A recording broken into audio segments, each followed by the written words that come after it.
Hey, this is Sharp, and today we'll be ranking the locations in Morrowind. So we will be going over all the cities, towns and villages in the game. So first up, Dragonfell. It is the small village on the island of Sheogorath. It's definitely the coolest village in Morrowind.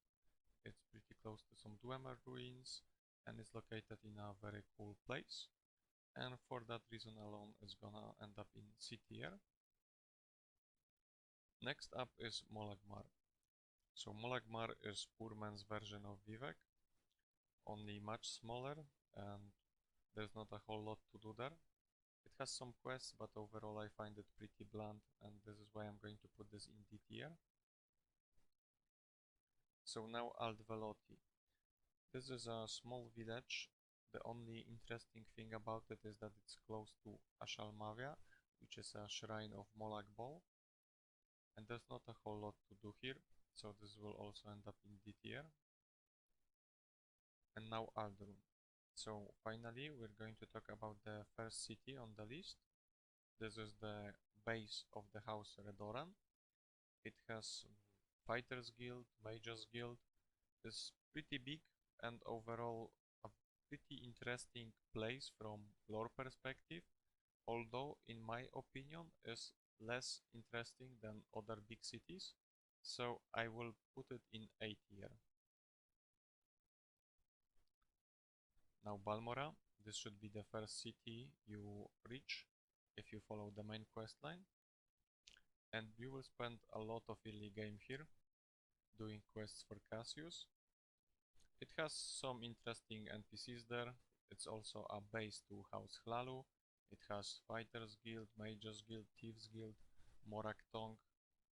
It's overall good standard for what S tier should be. So now Ebonheart. A few interesting things to name about this is Duke Dren, Grand Council. It's also location of the Imperial Cult.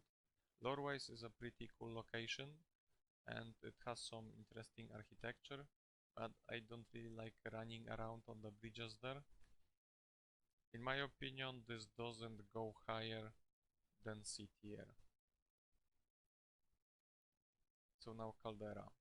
This city is carried by the Gorak Manor, which houses Creeper and some orcs that definitely make the town more interesting. Other than that, it's just close to Ebony Mine, and there's not much else going on in the city. So Gorak Manor, definitely one of the more interesting houses in the game, and in my opinion, this alone kind of pushes the city into B tier. And now Ghostgate. So that is definitely one of the most unique and interesting locations in the game. It has Tribunal Temple, the Twin Towers. It has some cool loot there and is like an endgame location. Of course, you can visit anytime you want. Just architecture itself of the place, even though it's a very small location, it allows you to pass through the ghost fence other than using levitation. And from lore perspective, it's very interesting, very cool as well. So I have to put it in S tier. And now Gnarmok. So it's pretty bland, small fishing village. The only thing going for it is that it's close to Ilunubi, which is the 6th house base. And it has abandoned shack, so you can use it as a house. Other than that, is in a pretty empty space on the map, and there's no much else going on there, so this will also have to end up in D tier. Now Nissis. So if you want to join the Legion, you have to go to this city. It also houses the fake mask of Vivec in the temple, and it's also the location where you will encounter Baladas, which is one of more powerful mages, and you might want to convince him to join Telvanni if you're doing that questline. There's not much else going on in this town, so I will have to put this in C tier. Now it's time for Hlaod, so another fishing village. The only interesting location nearby is Ashur Nibi for looting. There's a bunch of NPCs there in Orcish armor, which is one of the better looking armors in the game in my opinion. Now, other than that, this is another small fishing village that doesn't have nothing else going for it, so D tier. Cool. Nothing interesting to say about this village. Simple, easy D tier. Now Pelagiat. So this is one of the towns that I feel is very underwhelming. It has a lot of wasted potential, and what it comes down to is it has kind of unique architecture, similar to Caldera. It's like the imperial architecture, and it's like only other major town with that structures. There's also a Nasi involved with this city, so you can make a special friend quest and you will share a house with her. She's kind of like your girlfriend, I guess, in Morrowind. So that in itself is a pretty unique thing in Morrowind. The biggest problem of this town is that there is no fast travel to it, and this definitely dumps it down a lot. So I'm gonna put this in C tier, but I wish that they did more with this town. And now Seydanin. So the starting location of the game. This is where you get introduced to the world of Morrowind. It has some cool NPCs. It has census and excise office, as well as the warehouse where you can steal some loot if you want to go back or if you start as a thief. Also the Ariel's trade house. It was definitely done right. And this is a cult location, so I have to put this in S tier. Now Suran. Interesting things about this city: it's close to plantations. The Umbra is just behind the mountain. This is also where you will find House of Earthly Delights, making this city a bit more interesting and unique to other ones. There's not much else going on, and that will give this town B tier. So Tel Aruhn is House of Archmagister Gotern.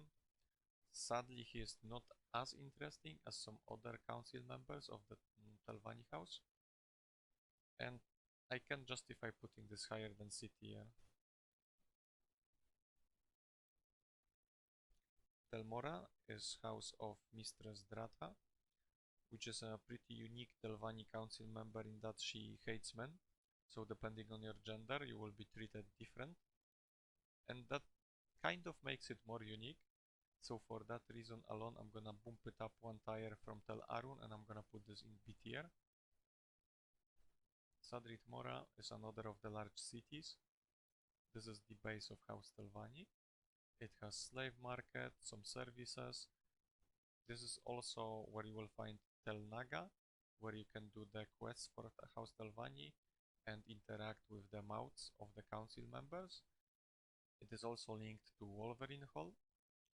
So this is a very cool city, and it's probably the most Morrowind-like city in Morrowind, and I have to put this in S tier.